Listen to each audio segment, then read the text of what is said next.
listeners and readers of AwardsWatch.com. This is the Awards Watch Podcast, episode 293. I'm Ryan McQuade, the executive editor here at Awards Watch, and joining me is Dan Bader. Vroom, vroom. Vroom, vroom. Cars go fast, Dan. I don't know if Cars do go fast. Cars go fast. And we're super excited to talk about F1, the movie with the what is it, the trademark there, right there at the bottom. The registered trademark. Yeah, the registered trademark right there. It's part of the, hey, I don't know why in the review we didn't just put the trademark in there as well too. It's literally a part of the title. It is. We're here to talk about the latest film from the filmmakers behind Top Gun Maverick, starring Brad Pitt.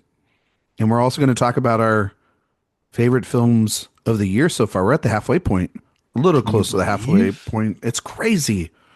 Dan and I on those conversations, we will not talk about Cannes titles because they haven't been out and we don't know what's coming out. I mean, we're starting to talk about the ones that actually have released. Maybe so. I don't even think we should talk about those because they haven't been out. Most people aren't going to see them. The Phoenician Scheme was released. Oh, fully. I thought you were talking about Mission Impossible: The Final Reckoning has been released. I thought you were talking about like that they. I thought you were talking about like sentimental value because we have like a release date for that and stuff like that. I didn't know. No. Festival only doesn't. Well, not count. I mean, like yes, the Mission Impossible, which was essentially like, yeah, you're gonna screen here, but then it's gonna be in cinemas like literally the next day. That was at Cannes. Technically, you are right. We did see it there. You're right, Dan. But we'll talk about our favorite films of the year so far, which has been mostly a good year, I guess. Yeah, good start. Yeah. We know some of the stuff that's coming because we've seen it, but then you can just tell based off of a lot of the films that are going to start getting announcing for Venice and Telluride and Toronto and New York and all these places. It's going to be a busy fall. But we're here to talk about one of the films of the summer, F1, as Dan and I are going to call this today. The movie, starring Brad Pitt, directed by Joseph Kosinski, who's its follow-up for Top Gun Maverick, which was the movie that saved cinema. And literally, his buddy Tom Cruise had a movie already come out this year, his Mission Impossible: The Final Reckoning with McQuade. That movie did not do so well, both like critically and I think like the Mission Impossible series has never done as well as you would think they would do. And especially the last two, they just feel like they feel very bloated. But this is taking the idea, Dan, of Top Gun Maverick and the immersive experience of inside those fighter jets to put inside of an F1 racing car. And it is, of course, following Brad Pitt, who is a sort of washed up former wannabe F1 driver, kind of an adrenaline driver junkie who gets invited by Javier Bardem to join an F1 racing team to save their season. Has Damson Idris and Carrie Condon as well in this cast. It is produced by Jerry Bruckheimer, who also produced Top Gun Maverick and produced maybe some of the biggest blockbusters in the modern day era. Dan, this is a movie that we've been able to see. This released this past weekend. Its projections have done well-ish for the box office, though it needs to make a crap ton of money in order to make back its like giant budget on this darn thing, because it is released in the theaters by Warner Brothers, but it is an Apple TV Plus or Apple Cinema film or whatever. So is the studio Apple TV Plus? And then or is it just Apple Original Films? Is that what it is? Apple Original. I think the platform is Apple TV Plus. Okay, but that's where you're going to see this, right? For their movies, they call them Apple Originals films or Apple Originals. Or it's whatever. Weird. They don't. I don't. It should be clean. They should just call it Apple Studios, right? Or something. Yeah. Like that's just simple for the television and for this. Just call it Apple Studios. Anyway, that's who has the streaming rights, and it'll be streaming sometime later this season. I don't know how long. Do you know how long this is going to be in theaters? Is it a regular run? I do not know. Dan, I think it's original. It's like a real run. Like they did that for Killers. It Killers. wasn't just Yeah. like a nominal release like Yeah. Glass Onion that Or the Netflix did. yeah, or Like, like yeah. the what was that? The Fountain of Youth that came out from the Guy Ritchie Oh, movie. well. Yeah. Well, Yeah. hey. Just And saying like, these yeah, like Argyle got a big old release. Like, it would sure that this would get similar, if not more. Dan's favorite movie of the year when it came out Oh, last year. absolutely. Was that your worst Love movie that of the year cat. last year? No, but it was very close. What was the worst movie you saw last year? I for a long time it was Mean Girls. Oh, okay. But That's a I pretty good one. think something eventually surpassed it. Okay. Um, I think mine was Argyle. oh yeah, Which one? here. Oh, that's right here. Who could forget? Because Dan, Oh we're not, God, that we're, who could forget that hummingbird? we I were there. mean, We were there. Yes, we You were there for here. All right. were. You were there. I was here. Yeah, exactly. Truly one of the most cringeworthy premieres I've ever been at. Oh my God. For a movie that they're like, oh yeah, there's all the seats. There's no, we can't give you an extra seat or whatever. And you walk in there, it's like half empty in the Chinese theater because nobody wanted to freaking go watch that movie. Yeah. It's so bad. Tom Hanks and them are like, no, thank you. I don't need to watch that. Dan, F1 fun. Let's talk about it. Your thoughts on the film? It's good. Yeah. It's a good, sold. There you solid movie. You know, you go to a movie called Fun, the movie, and you want to see some fun. You know, and this movie has fun coming out its ass. But seriously, like you go to this movie to see cars go loud and fast and Brad Pitt be snarkily charming, and that is exactly what you get. Mm-hmm. So if you're going for just those things, I think you will be perfectly satisfied. However, this movie is 2.5 hours long, and there is a lot of it that does not take place on a racetrack. Yeah. And when this movie is not on a racetrack, I have to admit, I was largely not bored, but I was much less interested in what was going on. And I think it's because, you mentioned this is basically almost the exact same team that worked on Top Gun Maverick. And that movie had really strong character work, at least for Maverick. And I'm always going to say Rooster. But for some of the other characters as well. And this tries, it wants to have really strong character development, but it's all done in such a generic, rote, expected way that I spent a lot of time in this movie with my mind wandering. And I am not proud of this, Ryan, but I think that having seen the queer as fuck Megan 2.0 the night before seeing this, I was just my mind wandered when we were off the racetrack in this movie to why is the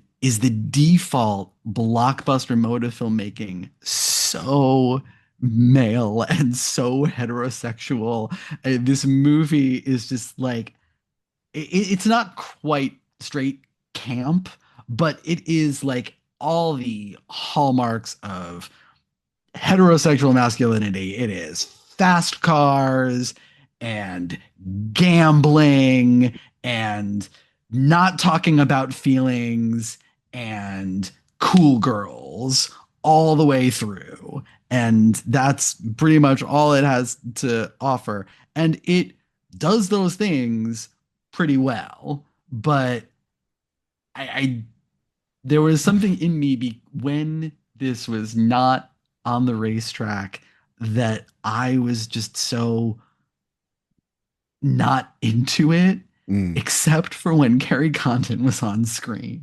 yeah. She, the fact that she is able to out charisma Brad Pitt, of all people, in his own damn movie Yeah. is super impressive. But then again,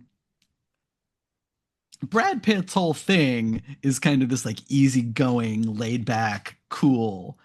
And in this movie, he is so easygoing, laid back, cool that he almost doesn't look like he even tried.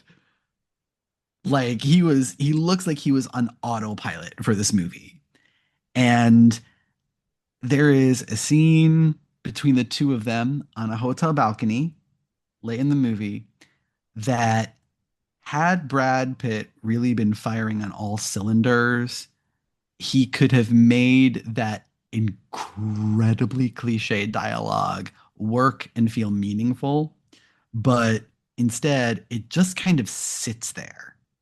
And I feel like, as much as I liked the movie and think it works, I think a lot of it just kind of sits there. Mm. It looks good, it feels good a lot of the time, but I also wanted more from it. I wanted more um, excitement. I wanted more uh, dynamism with the characters. I wanted more, more, more of that Top Gun Maverick magic. And I think something got lost in the translation from the planes to the cars. Like, I mean, literally, we this brought everything that was great about Top Gun Maverick down, crashing down to Earth Mm. in these cars. And I don't know, maybe it's because I didn't see it in IMAX. I only saw it in Dolby, but the racing scenes were fine. They're kind of like racing scenes that I don't know. I feel like I've seen most of the things that they do, maybe not done as well, but I've seen them before, and I would have liked them to have pushed it a little further. There's a moment late in the film when Brad Pitt is, it's almost like he's on the track by himself.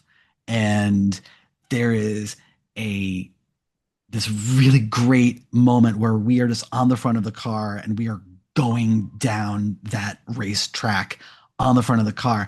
And every time it cut back to Brad Pitt or to the team watching it or the audience in the stands, I was like, why are you taking me away from the hood of this car right now? I want to see where we're going. I want to be immersed in this racing because it's so cool and exciting and fun. And it just couldn't do that. And I get why. And I get the whole dynamic editing thing. But for me, I didn't find that mode as effective here as I did in Top Gun. And that made me kind of sad. But it's still a good movie. It's still like it has all the bones are very strong. You know, the house has good bones. Mm. I just don't necessarily agree with some of the design choices inside.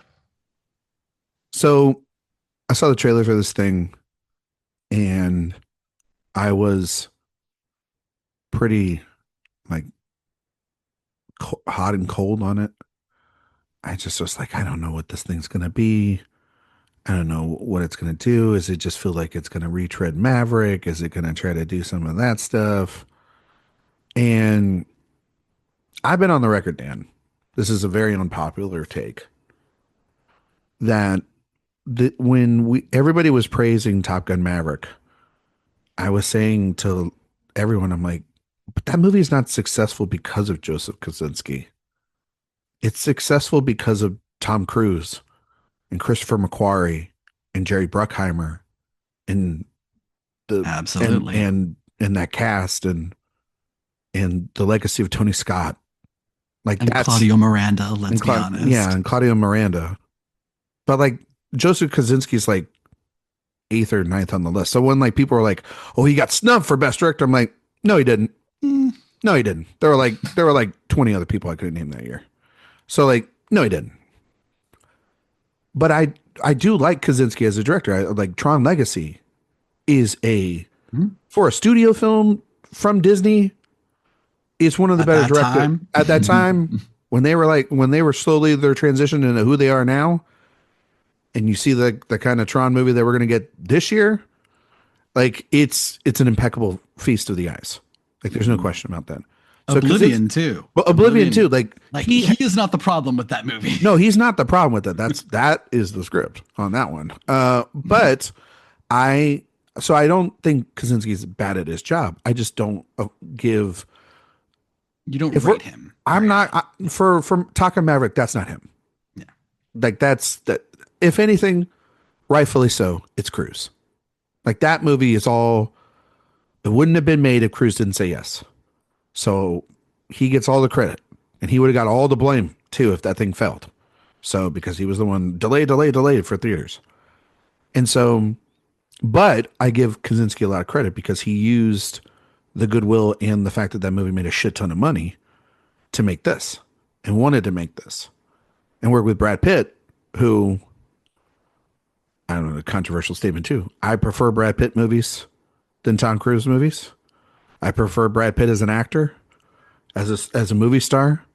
Me too. You know, I know he's problematic in his personal life, but on the screen, one of those reliable actors that is going to give me a good time. So I know that for people out there, you know, they may want to shut that off, but Pitt to me has made a lot of some of my favorite films ever. And the idea of doing this is a very interesting idea. I was very, again, nervous because I wasn't the biggest fan of Claudio Miranda's cinematography at times in that, and I don't think I was fully immersed in those in the Top Gun sphere.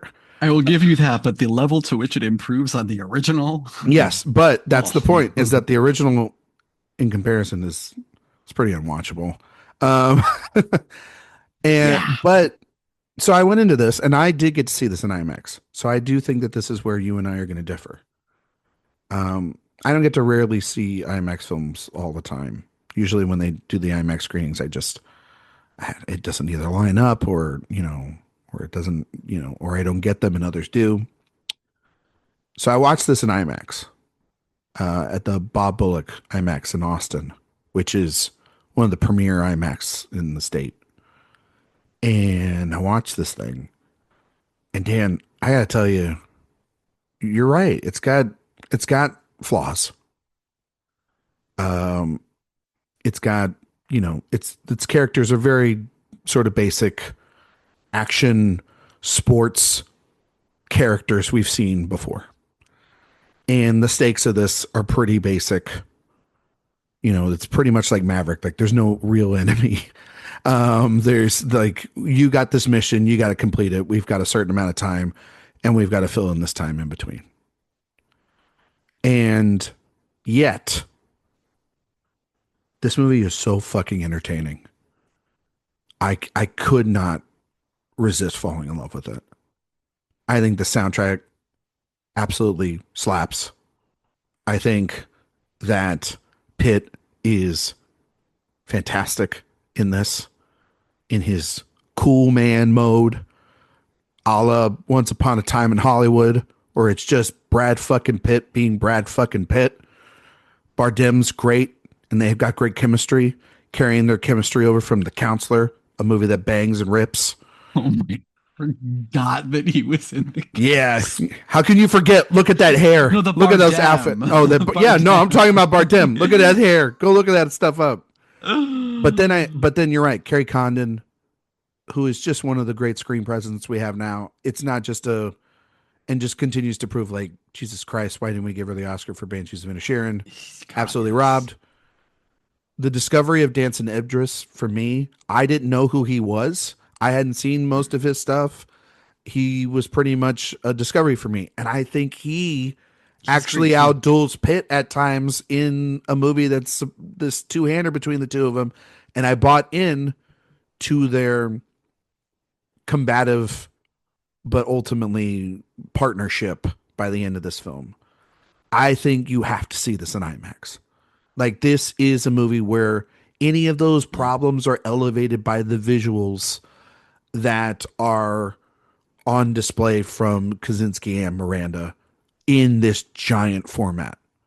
And there was one thing that ran through my mind as I was watching this movie, and that was my beloved director watches beloved Tony Scott would have loved the shit out of this thing.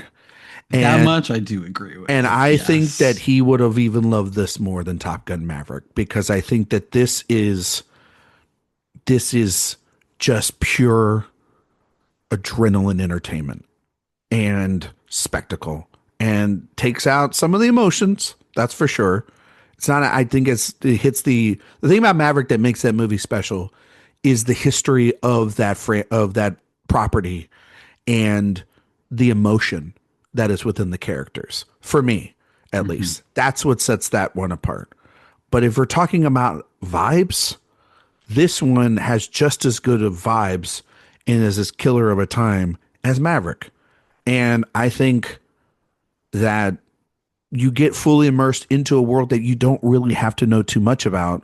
You don't need to know about too much about Formula One. Like, cars go vroom, vroom, vroom, vroom, and then you can just go. Like, but I do feel like they got you immersed in it. I do agree with you though, Dan. I do think some of the editing choices of fully going all the way, that's very difficult to do. These are machines. These are vehicles that are moving at this constant rate, more so than airplanes, at these fast,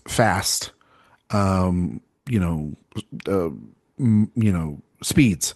But I think they're able to convey the emotion and the urgency and the delicacy of what it is, like how delicate it is to be inside these cars, and in an instant, things go wrong, cars go off, then your race is done, and how dangerous they are too. And I do think that tying Sonny's, played by Brad Pitt, his past into Damson Idris's character's present, to then connect all that, it just works.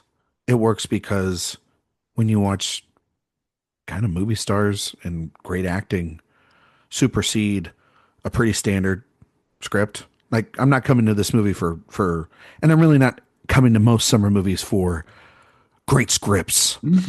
I'm coming for vibes and feels and how it's going to make me want to watch a summer movie. And I will take more F1s over the sludge that we have gotten this summer. It is, to me, a like shining example of like, oh, we can actually do cool things, fun things again on the big screen that aren't just regurgitated animated features in live action form. Like, we can do things that are fun. No. Yes, but also it kind of is. I know, but I like it. This is the kind of no, because here's the reason why. I at least can put superstars in, like, we used to have these where we put guys in cars, guys on boats, guys on this, girls on that. You know, like, we would do different action vehicles. We used to have action vehicles. Now, this is not the lazy common denominator in blockbusters. How to Train Your Dragon is the laziest fucking one of them all. A movie that is not even 20 years old in existence, and it is being remade just for the sake of cash. And parents are stupid enough to pay for it. This is at least like, take the kids. If you've never seen Formula One racing on the big screen, which we rarely have, go fucking see it. It's good. It's fun. Anybody can go see this, whether you are a big Formula One fan and understand any of the Easter eggs in it, or if you are a novice, because Dan, I assume, not a big F1 guy, like watching sports. There's a reason I call this fun. Yeah, Ryan. I get you. So, and I'm not either. I cars make lefts and right turns. I can do that in my neighborhood. But the point being is that It's thrilling. It's fun. It's better than, Lilo and Stitch. It's better than even, it's more thrilling than even the Mission Impossible film, which is saying something. On the whole, I On the think whole, yeah, on the whole. the set pieces in Mission Impossible are probably better, but on the whole, yes. Yeah. And it's, you know, it's got a more consistent vibe to it than even something like 28 years later for me, which can tonally go all over the place and yes, got Alex Garland problems riddled all over it. You know what I mean? So, like, I don't know. I just vibed with this a lot more, Dan, and I just think that like, you are I more think closer to the straight side of the Kinsey scale than I am, so that's that fair. explain But I will say more. this: this is a rarity in films. We don't get movies like this anymore. We don't get Tony Scott vehicles and Jerry Bruckheimer productions like this anymore. It is a rarity. And so that's why I like it is built off of, yes, the nostalgia of those old action movies that used to carry Hollywood. But you know what? In the world of IP sludge and member berries, give me a member berry that actually has like a heartbeat to it. It's got like a little horsepower to it. You know what I mean? No pun intended. So like that's the thing. It's like I'm not coming at this thing looking for, this isn't like Sinners where it's got incredible ideas surrounded by spectacle. Like it's got none of that. It's just got good damn vibes. And it just makes you like, and is it too long? Probably. It's like 30 minutes too long. Yeah, it's probably 30 minutes too long. That being said, I had a blast with it. Would I watch it again? Yeah. Is this going to be one that like you catch on TNT in about 5 years and you put on a couple of like 20 minutes worth of sequences? No, Yeah. because Apple has the streaming rights. That's right. Shit. But you would if you could. It is that kind of movie. But like if it's, you know what it would be? If some of the clips landed on TikTok, you totally sit there and watch like 10 minutes of it on your phone. And then you'd be like, oh, this is so good. Maybe I should watch the whole thing. And you put on the whole thing in the afternoon. It's going to be one of those. It's a good rewatchable film. I think everybody should go see. I had fun with it. It is like, for all my things, it isn't really easy to recommend to people because when you get down to it, it's good. Like, yeah, Joseph Kosinski is very, very good at hitting those big audience pleasing beats. And there are several good ones in this screenplay. It's just that for me, at the moment when it's not doing that, to me, it was so bland that I just checked out of the film a little because there is like nothing going on. When we're on the racetrack, when Brad Pitt and Damson Idris are going at each other, whenever Carrie Condon's on screen, I was in. But there was too many moments where those things were not happening, and I gotta say this. I wish I liked it more. Yeah, because there's the things that I like about it. I really like. Dan, would you go see it in IMAX though?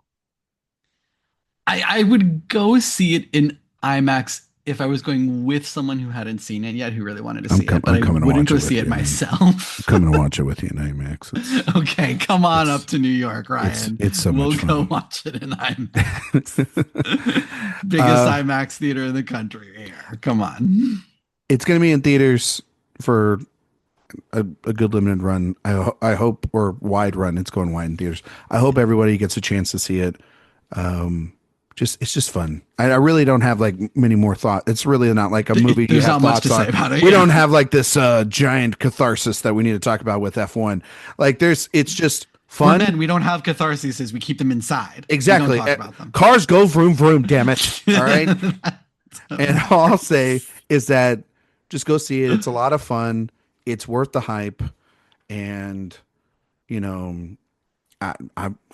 go. Oh, yeah. I didn't mention this. Okay. Hans Zimmer going God mode on the score. That pulsing music that he played whenever they were racing, it it made everything that much more exciting. It Like, did is give he like stealing a little bit from of the Inception. challenger's juice? Yeah. Yeah. Is he But do stealing I from care? himself? No. Do I give a shit? No. No, not when it's that good. The Like, crafts oh, on this thing are ridiculous. Like yeah, they are very, really good very crafts. strong. Yeah. It's So just a just pity about that script. yeah, but you know what? Go watch it. It's fun. Dan, favorite films of the year so far? Yeah. Um, we Well, kind you of know, we kind of like hinted at it, but we were like, it's pretty good so mhm, far. It's not been bad. We've seen yeah, worse. We've definitely. I think you have been on halfway points episodes before on this podcast. Probably. Yeah, I Oh, think so. easily. And we've talked like, there's like two movies and everything else sucks. And like right now we're like, no, there's a lot of good stuff out there. You just gotta go Yeah. find it. And there's a lot of stuff coming, which we won't talk about. There's Mm-mm. stuff that we've seen or I've seen that doesn't have distribution. Yeah, which is And it's some of the best maddening. stuff of the year. And Hmm. I'm sitting there going, what in the hell are we doing? I'm looking at you, Rivals of Amaziah King. Like for real. Can't believe that that still doesn't have It's still out there. distribution. I Nobody's got it, but if they get it, they got a little at, player on their at hands. this point, it's gonna play at TIFF and need to get distribution from there. Like, I don't know why we don't have after that reaction from South by. That's mind-boggling to me. Yeah, I mean it's like it's a really good movie. I'm surprised like even a streamer hasn't picked this up, but kind of feel like they kind of want to go in the direction of um of a theatrical release, which is I don't know. It's weird. It's weird. I'm surprised Mm. and every movie's getting picked up by movie and Neon right now. Like why wouldn't anybody just pick it up? Literally, Neon, like, I need you to calm down. They're picking up way too much right now. Way too much They on picked your up Park plate. Chan-wook's new film. I know. Then literally just today, and I could not. I laughed when I saw the announcement. At this Like, point, I'm just like, what if you're not already been greenlit by a studio and you need distribution? Neon's got your back. That's I gonna be a look huge box set, by the way. I'm just gonna say, like, right it's not gonna now, fit in my mailbox. like Neon's auteur lust right now is second only to Nicole Kidman's. Like, they are just collecting these directors like Infinity Stones. They're in a race with Nicole to collect the most first. Good for them. Good for them. Right? Dan, Like it's goals, like, yeah, right? yeah. Let's talk about some of the favorite films of the year. Yeah. You go out. Well, You first. my favorite film that I've seen so far, like, that actually was released in theaters Yes, yes, this yes. year, was actually something that I first saw last year at TIFF, which Oh. is The Life of Chuck, Oh. which just got me right in the feels and didn't let me go. And look, I have acknowledged ever since first seeing it, I, like the main character in this movie, grew up in a Jewish household in the 80s and 90s, was told out of, 1 minute that I had art in me, and in the next minute that you can't make a career out of that, and danced started taking dance lessons at the age of 9. Like, there are too many parallels between myself and that character for me not to love that movie. So take my emotional reaction to it with a gigantic grain of salt. But I have seen firsthand whole theaters around me having the same emotional reaction that I did. Mm. And seeing it again this time, I was nervous because of that, how special it seemed on first watch, but it held up for me. It held up really, really well. It still got me the same way that it did the first time I saw it. And I think it's easily one of my favorite movies of the year. I'm not a big fan, but And it's a movie that I know there will be people that it will just rub the wrong way. It is one of those types of Yeah, movies. it did. It did. Absolutely. And I'm usually I like I don't bow at the altar Yeah. of Mike Flanagan, but I do You like like him. a lot of his projects, and I think tonally speaking, he's really good. And I mean, I think I lean more towards his television work. Like Mhm. I think the defining work of his life will be Midnight Mass, which I think is a perfect miniseries. But you know, I saw the film, wasn't a big fan.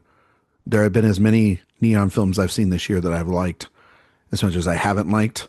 So like there's not a real middle ground when it comes to Neon with me right now. I either don't like your movies or I really like your movies. So so which is very funny because they keep just collecting movies I do like in order to balance out the ones that I've seen that I There don't. you go. So it's not one that I particularly like, but it is the TIFF Audience Award winner from last year, and Hmm. I know a lot of people really have responded, and also in kind because Flanagan has a giant following, and you should see it in theaters if you still have the chance to make up your own damn mind on it. Hmm. And I will say, and then Yeah. even from, and maybe you feel differently about this, but even the people who I have seen who did not like the movie, the centerpiece sequence, the dance in the park is one of the most joyous things, and everyone that I know who has seen that has had good things to say about that sequence, at the very least. Again, I'm going to abstain from making any comments about the life of Chuck so I don't hurt Dan's feelings. I have Uh, heard it all. You could not hurt my feelings. I mean, my take, I think it's pretty derivative scene, but that's just me. So, I can see that.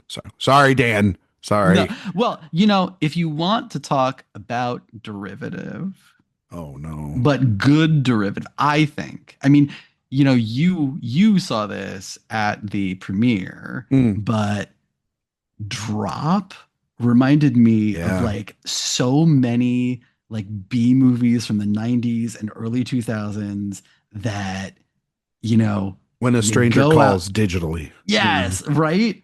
Like Yeah. it just had that throwback feel to it, but still was very much its own thing and very much for today. And I thought Christopher Landon just directed the hell out of that movie. It's so much fun. I had a good time with it. Like Yeah. logically, it's just a silly pants kind of film, but when you know how this goes, you see a movie like that at South by, and you're just like, oh my Hmm. god, like these movies are kind of made for that, but you have to grade it a Yeah. bit of a curve because you're like in a room full of like people that are just oohs and ahs at every fucking thing they're That is about. what I wish I had been at South by this year to have seen the audience reaction to it because there's some good There's moments in there's there some for good stuff that in it. audience. I did see a movie during South by Southwest that wasn't a part of the main slate, but it literally premiered 2 weeks later, I think, or a week later in theaters. Mm. And I think it's the best film of the year still, even after all the things I've seen that can. And that is, mm, my throat's a little parched. Oh, it's time for one of those to crack open a soda pop because it's Steven Soderbergh's Black Bag, which I think is Chef's kiss. fucking great. And I rewatched it when it came out on 4K. The 4K, mind you, just elegant. Also, remember when like that came out and people didn't understand what lighting was in a scene? That was really fun this year. Hey, Like, look, I get that it's been a while since we've had someone who actually uses lighting in their movies, but like, come on. there's many That is the people you most can like gorgeous criticize. looking Yeah, movie of the year so far. there's It, many it people you just can is. criticize the way their looks of their movies. Not Steven Soderbergh. Get the Not hell out of here. Soderbergh. Yeah, no. I think his film Presence that came out earlier this year, which is So fun. was such a really interesting Mhm. experimental film and kind of really, it took me like a couple of minutes to get into its groove, but man, and it logically probably doesn't make a lot of sense either, but like by Mm-mm. the end, it's sort of emotionally invested into Yeah. it, and just seeing an auteur director push themselves this late into their career, and then which is so great about Soderbergh is do the exact opposite thing Mm. for his next feature, which is this slick, sexy spy thriller, you know, about relationships and trust and power dynamics and espionage, and really just about like who you're sleeping next to at the end of the night, and if that person is worthy enough for you to give yourself over 100%, without thinking about the duty that you lay down your life for every single day. I think Fassbender is extraordinary. Oh, I it's think great. I think Kate Blanchett is, I mean, Kate Blanchett's like the hottest person on the planet. She's showing it off in there. Seriously. But With that hair and those costumes, my the God. the person that really though shines, it's two people. It's Tom Burke, Yep. who if you don't have Tom Burke stock, you really should, because Tom Burke is like one of the great actors and should play a Bond villain. Um, we'll talk. We're going to talk Bond at another time with another group. I have thoughts though on it, and No, God, don't we all? yes, yeah. But Groundbreaking. Marissa Abila, I think is her name. Yes, Marisa Abella. Um, Fantastic. Absolutely incredible, able to just So steal great. every scene from these veteran actors left and right. Reggie John Page, Nomi Harris, Pierce Brosnan all round out this ensemble. But man, Soderbergh, he's just firing all cylinders here, and just, Hmm. David kept writing the script, and it is just 90 minutes of absolute cinema bliss. And a new, I think, all timer in Soderbergh's sexy, you know, canon, because he makes some Yes. very sexy movies, and it's been a while, I think, since he's made one.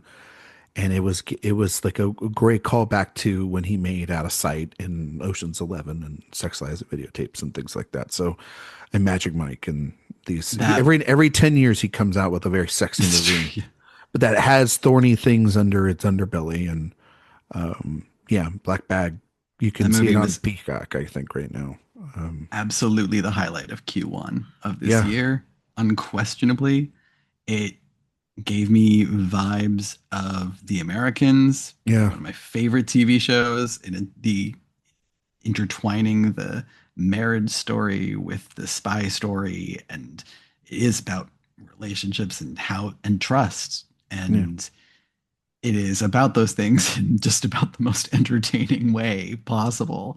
And God, whenever that whole cast gets around a dinner table, just the most entertaining scenes of the year. exactly. The most tense things. I Yeah. mean, there's just so many like little moments that Fassbender, when he's making the dinner, and he gets just a smidge on his shirt, and Oh it's and God. it says so much about him as this perfectionist spy who's there to take down moles, and is someone Mhm. that hates secrets.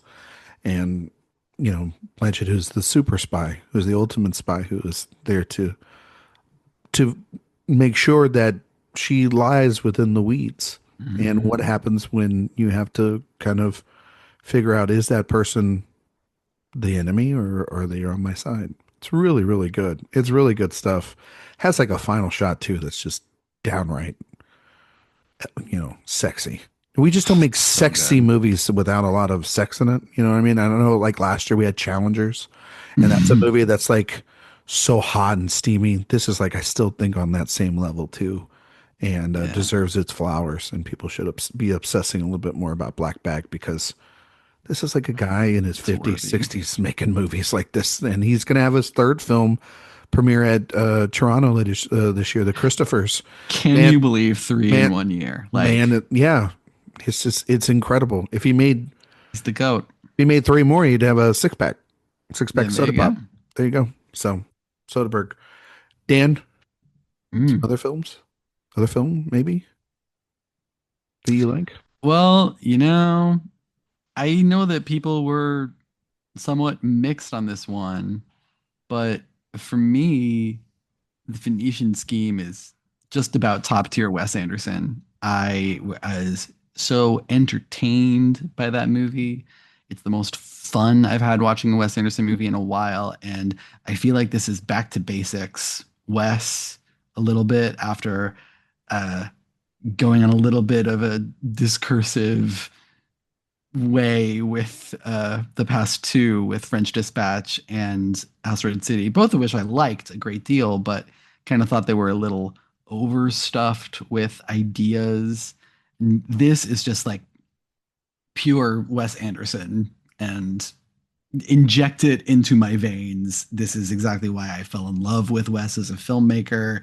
The razor sharp editing, the deadpan humor, and he finally fucking did it. He switched up his cinematographer, and Bruno Del Bano completely revitalized him. Like the way that within the what first he 10 does with the minutes. camera in this movie is just Yeah. it for a Wes Anderson movie, it really is groundbreaking. But like it's just done so well, and that entire cast is just golden. Michael Cera has never been this good in anything. It's a perfect fit. Is so perfect. Every little bit part is just like chef's kiss perfection. Mia Threepleton, like, look, we all know she comes from good stock, but she still makes one hell of a debut. And Benicio, like, man, where? Come on, dude. Like, where's this Benicio del Toro been? Yeah. Like, You gotta give one of our great actors mhm. the meaty roles, and Yeah. Wes did it. Yeah. I totally agree with you, Dan. I think Wes Anderson's been on an absolute towering tear Mhm. since COVID. I think I love the French Dispatch. That movie moves me as an ode to journalism and writers, and then of course Asteroid City tackling ideas of isolation and the pandemic, as well as also your role in the stage and telling stories as well there too. Super personal there. His collection of Roald Dahl shorts that were Mhm. on Netflix from that won him the Oscar for Henry Sugar. He's been on an absolute roll. And Phoenician Scheme, I think people wanted to just call it like, lesser Wes Anderson. I actually think that there's a lot of vastly interesting things that he's talking about Mhm. there. He's talking about his mortality. And I think I said this in my review, and I will believe this until Wes Anderson proves me wrong. I think he's talking about a little bit too of the empire that he surrounded himself with over the last couple of years, which is the Coppolas. Mhm. And I do think that he's talking about, I mean, the movie is literally about someone who has a massive scheme that he's going all in on, that he is the only one that believes in, and he is having to sacrifice everything. And oh, by the way, the heir to his throne is his daughter, much like how Francis Ford Coppola sacrificed everything for Megalopolis, double, triple, quadruple down, and the heir to his throne is Sofia Coppola. And I think that you can look at that within the mortality of not just Coppola as a director and as a giant and a pillar of an industry, much like Benicio del Toro's character, a necessary cog in the machine that Zaza Corda is in that film. But then also looking at oneself there too, and if this is what a machine like figure in the industry, a staple, is like, what is my role in all that as well? What's my expiration date? So I do think that it's vastly beautiful what Wes Anderson's talking about. He is a director that I love so much. I never put his films in my top 10 because I'm almost like, oh, these other 10 movies end up It's getting in rude. there. Rude of It's you, very Ryan. rude Very of me rude. because every time I watch his movies, I pick up new things. I love him so much. He is someone that I just deeply admire as a filmmaker. And I'm maybe I just am seeing things that others don't, and you and I are seeing things that others don't, Dan. But like, I just vibe with them all the way, and Mhm. I think over the years I've just started to realize that like, no, Wes is saying more in his movies. It's not just quirky and weird. There's themes that he's talking about, and I think he's on a roll right now, and I think that this new film is truly spectacular and spectacular. I mean, and I think also yeah, Del Toro and Throppleton but Michael Cera, my God, maybe one of the performances of the year. Can't. If there's ever been somebody that needed to work with Wes Anderson and will need to continue to work with Wes Anderson, it has one of the funniest scenes I've seen all year, which is Bryan Cranston and Tom Hanks playing Oh my God. basketball. Never thought I needed that. Yes. And it's not the funniest scene of the year. I'll talk about that here in a minute. But it is one of the biggest like laughs. I remember you and I saw this at Cannes Can. together, and Mhm. we were like the only ones laughing, and it was so like it was so demoralizing because I was like, "The fuck's wrong It's with like, you why is people? no one else enjoying this? Come on. Enjoy this movie, damn it!" It's very good. I think it's still in theaters, so go check it out while you still can. Mhm. Um, I'm just gonna say a film real quick. I think I talked about it a couple weeks ago with Karen on the show. Celine Song's second feature, Materialist, a movie I Yes. absolutely love. Oh, I'm so glad. Um, I know that Dan, movie has been very divisive. yeah, I think Dan and I are on the once again on the right side of the history books Yes. there. I think it's just a gradual increase on the themes that she was talking about, and the more and more I think about it, it's such a film that lingers and it's so delicate, and I think that people have had their knives out for it, and I don't think that that's particularly fair. They've had their knives out for her, which I don't think is particularly fair either. Yeah. Um, People are very weird about Celine Song for some just a reason. And very I subversive can't quite put my finger on on it. Man, why. why? Because if a man made this, would they have said the same fucking thing? So I think that it's a really great film. And Dan, going back to it, and Mm, on the review that we talked about with F1, I said that that's sort of nostalgic a little bit for the films of mm, Tony Scott. And mm. watching Material is confirmed by Celine Song again.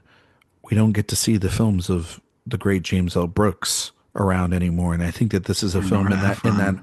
or Nora Ephron in that vibe. That's what I think this is. I know we will get a James L. Brooks film later this year, but it is not. But no offense, James L. And Brooks. I don't think you'll be in the same speed as maybe as something like this at a director at the height of their powers right now. and you know who else I think would like that movie?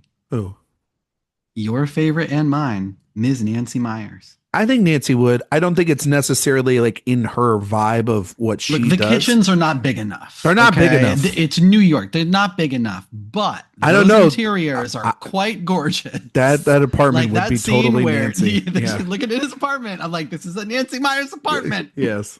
But I think that yeah, it's a wonderful subversion on the genre, and Absolutely. has it has three performances that I think they're all great, but I think that the two that really sing are Evans and Johnson, who I My think are God. fantastic, and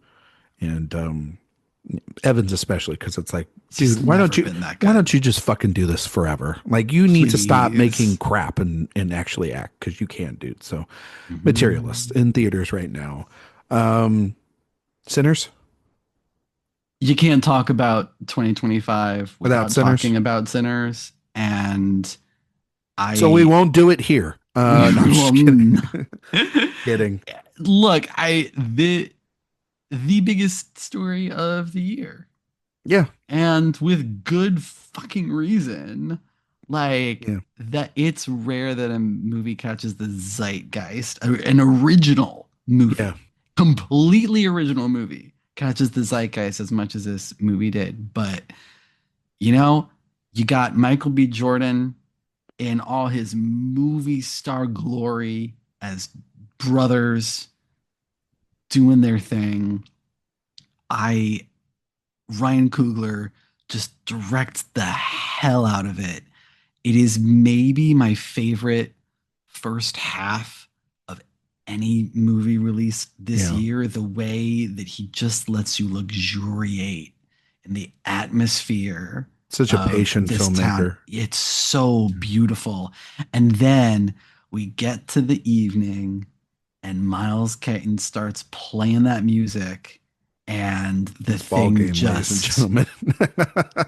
the thing just transcends. Yeah. It just goes to a whole other level of beauty, of meaning, of cinema. And man, I still think about that scene, and I still think about that movie every day. I think Every day. I think it is I think it is going to be remembered as one of the movies of the year. when this is all said or done.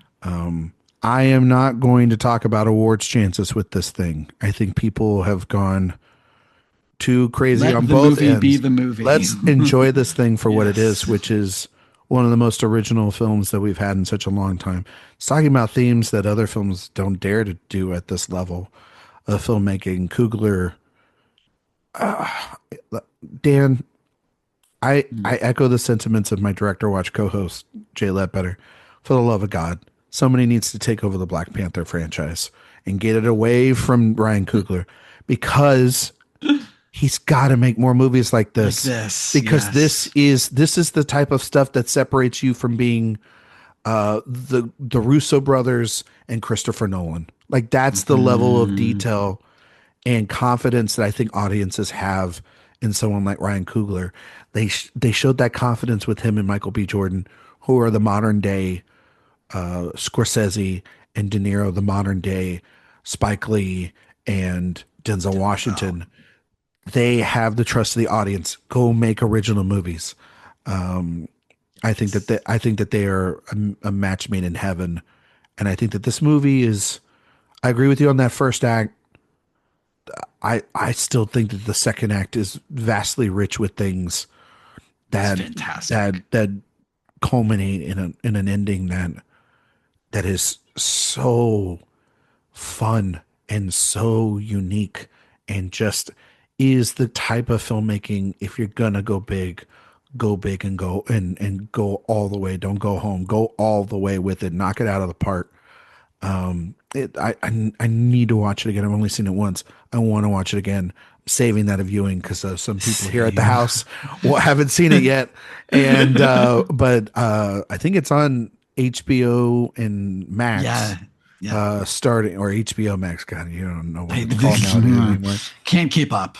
I think that it's going to be on there starting on the 4th of July weekend. So next weekend is when it'll be on that platform, and man, everyone's going to be watching it again for sure. Dan, I'm going to throw a movie out there that you're probably not going to expect. Okay. If you I'll do the same right after. Okay. Well, if you would have thought at the start of the year, if you said, oh, like kind of like an action spy-ish, film would be on my list, you think it would be like Mission Impossible, right? Or Black Bag, yeah. Well, Black Bag did make it. No. But like the silly version of that came out at South by. Talking about The Accountant 2, baby. Or as I'll call, or as Gareth Edward, or as Gavin O'Connor calls, The Accountant Squared. The Accountant Squared. I've seen... Double your pleasure, double your fun. I have not seen many movies this year twice, but I have seen The Accountant 2 twice. This movie is so ridiculously silly and dumb, but it is so confident in the dumb rules it sets up that you can't help. That is true. You can't help but kind of fall under its like spell of just how confident this thing is. I think Gavin O'Connor is one of our really underrated directors. He really does make good, fun, entertaining films for the most part. He's worked with Affleck on the first one, as well as also The Way Back, which is one of Affleck's best films. He's also the director of Miracle and Warrior. If you've ever seen Warrior, that's one of the best films of 2011. This is just a movie that probably shouldn't exist. Again, don't understand why it exists. I had so much fun with it, and it contains the scene of the year where John Barenthal, or as Ben Affleck's Christian Wolf likes to call him, Braxton, the entire way through that movie, John Barenthal and Ben Affleck, they decide to go out for a night on the town. And Ben Affleck has been trying to muster up the courage to talk to this girl. He's obviously Christian Wolf and sort of a autistic assassin. A little on the spectrum. Yeah. And he starts making his way towards the dance floor at a honky tonk and does a two-step. And with John Barenthal applauding him, and I got to tell you, Dan, that's the thing you should have seen at South by with people. People lost their Get fucking mind. you a wingman like John Bernthal is in this movie, okay? Or just get John Barenthal. Like, That's fine too. I mean, yeah. Just take him. Just to have him. I did not love this movie as No, much as you you did, but like loved John it. Bernthal Yeah. just throwing off sparks whenever he's on screen in this movie. Movie star. God damn. Like he's too cool. He's too cool. Too cool. He's too good in this. The plot doesn't make a lick of sense. No. And I don't care. I just had, again, it's just vibes on this thing. This dude's rock cinema, baby. Affleck and Bernthal are so good together. Yeah, they really are. That you just kind of like, you know what? I don't know what this X-Men movie is that's going on with, you know, the academy that he has, or the woman that lost her memory that's like, you know, kind of like, but then her whole face changed and she's a different race. Like, I don't even want to talk about all the logistics of that. It doesn't. That's what it's kind of one of those, like, we will be talking about on like a Mystery Science Theater, or we'll be talking about on like a How Did This Get Made episode, because logistically it doesn't make any sense. Any goddamn sense. But it's vibes and its technical, like, you know, ability as an action film are really good and elevated a bunch above a lot of your usual schlock. So would I watch The Accountant 2 over The Final Reckoning if you gave me the choice? Oh, yeah, I would. Wow. Yeah. Do I think Ben Affleck was a better action star this year than Tom Cruise? Yes, I do. So it's my controversial take, but I'll take it. Wow. There you go. So Accountant squared. Accountant squared. Wow. Well, also known as The Accountant 2. I surprised myself with how much I liked this movie that I'm about to throw out there. And I don't know actually if you saw this. Which one? At when it was at the New York Film Festival last year. But I'm not generally one for sports movies. I like them fine, but I don't seek them out. But people kept telling me about this movie called Ephus. Yeah. And that I had to watch it. And I did. And there was something that you said when you were talking about Materialists, about how delicate and it was. And like, that is this movie. Okay. It's such a beautiful, delicate story. It's just a bunch of regular guys getting together to play, like, you know, an afternoon league, you know, weekend league game on the last day that their field is going to be available for them to play on.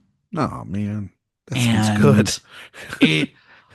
Man, I tell you, I think it's a debut feature. Carson Lund wrote and directed it, and it just all takes place at the baseball field.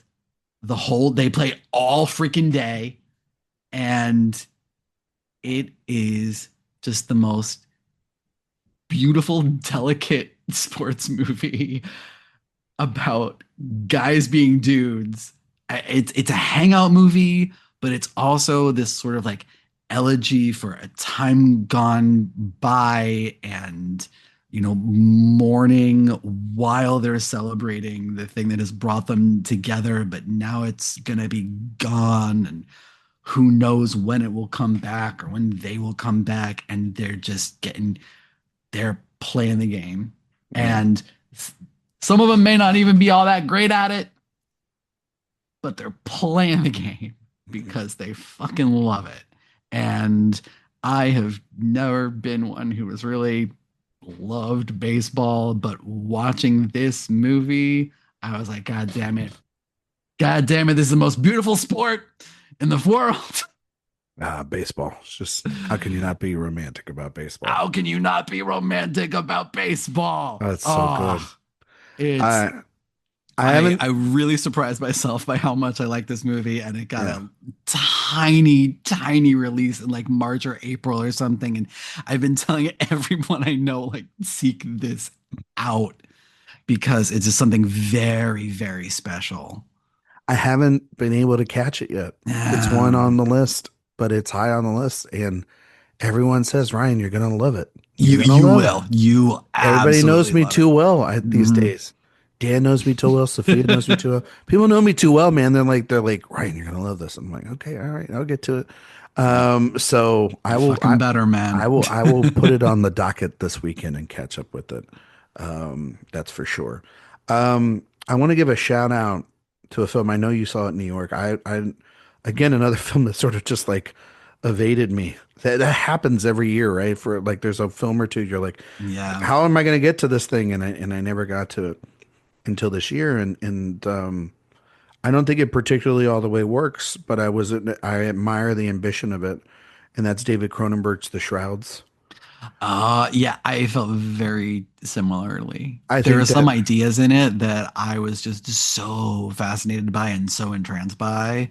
I I just don't know if it think, works on yeah, the whole, but I think just the idea of having to come up with yeah. some form of a way to cope, and create a vast sort of conspiracy in order to make sure that, you know, because if you have no religion, that's the only way that you can justify losing the most important things in your life. Hmm. And how convoluted that has to get, or how it gets in the film, in order for you to continue your grieving. Yeah. I thought it was really special. I think the movie kind of just ends, right? Yeah. And that was the thing. I was like, kind of wish I had like 20 more minutes of this thing to like really land the plane. They're literally on a plane. I'm like, land this fucking plane. Um, but I do think it's still Cronenberg doing a lot in his later life of really investigative and introspective look on the questions of humanity that I think he hasn't yet touched on, or has touched on before, but just hasn't done it through a perspective of someone that's lived a life. And so, Mm. and obviously someone that's grieving the loss of their loved one. So I admire it a lot from one of our great filmmakers, to make such a vulnerable piece of art. No, regardless of if it all the way works. I just think Mm. sometimes ambition should just be celebrated nowadays, because it's better to be ambitious than safe, which is like what Mm. I feel most of the films now made are. Like I was watching, um, when I was coming out of seeing the, not to keep banging on this horse, the Lilo and Stitch movie. I Ugh. just thought to myself, God, our country is in a terrible shape. So, um, just because this is what we think is entertainment, and then it made so much money. So, the Shrouds, I think it's going to be on the Criterion channel, is what they just announced, and then they're going to have a Blu-ray and DVD release later this year from Criterion. So, give it maybe, or from Janus Films, I believe. So just give it a look when you can. Dan, do you have one more title before we start getting wrapping it up and getting out of here? Ugh. One more title.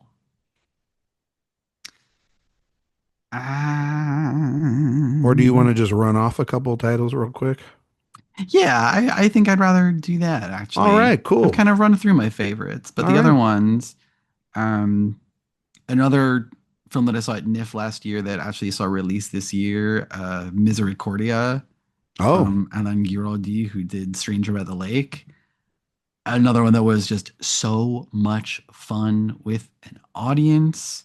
It, I don't know that I could even describe this movie, what it's about or how it's about it, but it, a lot of fun and very, very surprising. Not completely unlike his other movies that I have seen in the best way.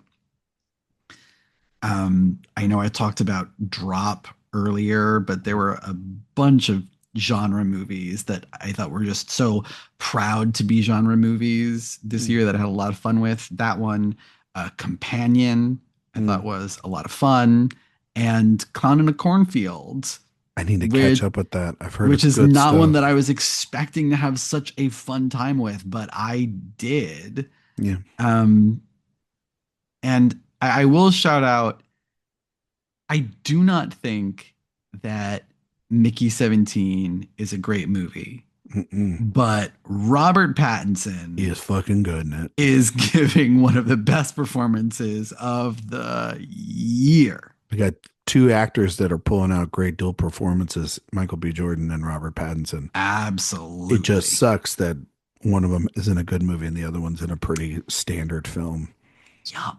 which is really crazy from Bong Joon-ho because it feels so derivative of things that he's talked about before and Yeah, and usually he's explored. such an original voice. Yeah, it feels so on the nose, that movie, and that movie's way too long as well. Yeah. It almost had like a Catch 22 from Mike Nichols. It had that kind of vibe where it's like a Mm, satire on the time that doesn't necessarily work and yeah. doesn't need to be honestly said because you did everything so much better the film before with Yeah. Parasite. Very disappointing, but yeah, Pattinson is incredible. He's the actor right now that's just he's the best actor, one of the best actors working. Yeah. If you on a good day, maybe I would say on some days I would say he's probably the best because he just makes again choices. Yeah. Like Yeah, bold, big, bold and we've seen him choices. in Yeah. Die My Love too, which is another just very different performance as well on that. So Yes. um, Yeah. and he's got I think a couple others that he's going to have this year. So dude's Yeah. working, and He's, and he needs to tell Matt Reeves to get on that script. yeah. Um, I want to see him. Oh my God. You know what? I don't need him to do that. I love seeing him do all this weirdo other shit that he's Yeah, but doing. he gets Like to do all that weirdo I shit because of a movie like that. that and the five Twilight movies he Well, you did. can, but you know, you it's we live in a world. What have you done for me lately? So if you make a $1 billion movie like The Batman, which is a good movie, Yeah, it is. then it's better than any of the damn superhero movies we've gotten this year so far. I'll tell That you that. that is very true. That is very true. I'm going to give you just a shout out one more film, and then I'm going to give you some bad films. Oh So God. so I do actually. I know I took a shot at Alex Garland earlier for 28 Years Later, but I do think Warfare. Oh, Warfare is, yeah. That's a pretty good film because it's in and out in 90 minutes and it's just kind of just stripped down and I saw that in IMAX. That was a Yeah, hell of me an too. experience. That was That was the sound. the sound mix. It's the best sound mix of the year. Like, And we said that last year with Civil War. are It was not. like right up there too. Yeah. Um, Pretty just incredible account of this platoon of Navy SEALs on a combat mission going wrong. It's directed by Alex Garland and Ray Mendoza. I had the great chance of doing a Q&A with them here in my hometown of San Antonio, and it was just an incredible conversation taken from Mendoza's life. Garland is a guy that doesn't really, he says stuff I think subtly here better than in 28 Years Later about the ongoing, because it isn't, he gave a lot of this movie over to Ray Mendoza, but he does add a couple of subtle things in here that I actually thought added to the overall experience, especially by the ending of the film too. So, and it's got every young freaking twink alive that you would Oh love. my God. Go and check it out. Yeah, Uh, that was, and I actually did quite like 28 Years Later. I think it's very like the style that they throw out of it is just so I actually bracing like and visually speaking exciting. Yeah. for a guy. I'm not a Danny Boyle guy at all. Mm. But I actually thought visually speaking, I was like, oh, I actually really like the aesthetics that he's going for. I just wish Yeah. the script was had a It's little like bit more actually, to chew on. I think it starts sure. getting interesting Yeah. by the end and then it ends. You know, This is why, like, bring on the Bone Temple. Come on, Nia DaCosta. I am ready for it. I'm very interested to see that film, and I mean, she's got Mhm. Hedda coming out too. She's very Yeah. so the Mhm. bad films. The The Monkey. bad. Oh, I liked the Monkey's monkey. not good. Mountain Head. Did not even bother seeing it. Bono. The Bono documentary from Andrew I, Dominic. I have heard very mixed things about that one. Just an absolute masturbatory experience. That's Um, what I imagined it was when I heard it was announced. Death of a Unicorn, Captain Un- America, New World, oh, um, Snow White. It has nothing to do oh with the yes. politics. It just has to do with the quality of The film. fact that it's a bad movie, Rachel Zegler innocent. The Amateur. What an absolute disappointing film. I Fucking stupid I movie. enjoyed that in A. I would totally not turn this off if it was on TNT on a Thursday afternoon kind of way. Fair. It's just not one you drive 90 minutes to watch. No, it's not. Um, two very disappointing films. On Swift Horses. Oh yeah, that Yeah. was no. Talk about like a gay movie with like no sex. What are we talking about then? It's like Very, very, very bad. fucking bland movie. Bring Her Back. A slight disappointment Massive after Talk disappointment. to Me. Like just talk about like one end to the other. Didn't like it. And the worst movie of the year, You're cordially invited. To Holland. Oh, I haven't seen that one yet. Wait, what's the one? Oh, you think You're Cordially Invited is the worst movie of the year? Oh, it's freaking terrible. Holland makes You're Unbearable Cordially to watch. Invited feel like the best picture of the year. Holland is an atrocious film. But there's also some other films that I've seen at festivals this year that are pretty bad. Well, yeah, there are always those. Yeah, Dan knows. I think two of them I'm talking about. So we're going to talk about. We'll talk about those. We'll talk about when they later. come out. We'll talk about those when they come out. Hopefully, we won't talk about those later because they won't get released. Yeah. God hoping. Well, one of them just had a trailer, God. so we'll talk about that when it gets down the road. Dan, Wait, which one? I'm not saying we'll talk about We'll that. talk about. Tell me We'll later. talk about it later. Yeah. We'll talk about it later. We're trying to get out of here. Dan, tell everybody where they can find you and all your work on the internet. You can find me on Twitter at Dance and Dan on Film. You can find me on Letterboxd and Blue Sky at Dance and Dan. And if you want my longer form writing, you can find that right here at AwardsWatch and at Next Best Picture. You can find me on Twitter, Instagram, Letterboxd, Blue Sky at Ryan McQuade 77. You can find all my work here at awardswatch.com. If you like mine work, Dan's work, and the work of all of us here at the website, we have a piece that is releasing today. You should have seen it up on the website. It is our 25 best, favorite, the best. We don't know. We still don't know. Films of the last 25 years, collective lists. We all contributed to this. I'm very excited about this piece. Very happy that we all got to do this. You know, the New York Times thought that they could have all the fun. Well, guess what? We have the definitive take. Yeah, Thank you very much. And you can read that up at awardswatch.com. If you like podcasts, this one, you can listen to the Director Watch podcast that releases on Thursday. We are in the middle, or in the beginning. Actually, we're not in the middle. We're in the beginning of a Paul Verhoeven movie series. And releasing on Thursday will be none other than Total Recall. We'll see you at the Party, Victor. That's right. Total Recall. One of my favorites. Great movie. Great conversation with the great Diego Crespo on that episode. iTunes, Spotify, 5-star reviews. I have read your reviews. I'm just going to tell you all. For the Actress series, I had bad audio. I'm sorry I had bad audio. It was honestly a mistake. And it has been fixed because the audio sounds better on this episode. So you know what? Please update your reviews, if you will. 5 stars, iTunes, Spotify. Greatly appreciate it. While you're over on the website, please sign up for the newsletter. It's a best place to get all the news, reviews, interviews, and podcasts into you all in one place. Jesus, I can't speak today. Next week, we're doing something a bit different because why not? Okay. Next week's episode, we will be back.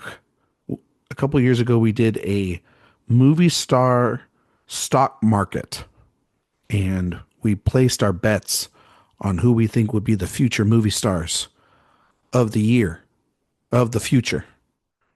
And we're going to do a check-in on that list, but we're also going to do a new wrinkle in the stock market draft. We're going to do the director stock market, and we're going to decide who we think are the auteurs or the voices that we are placing our chips in the middle of the table on. That will be the future of Hollywood. Should be a fun episode. Hopefully you'll all listen. Thank you all so much for listening, though, on this episode, and we will see you all next time.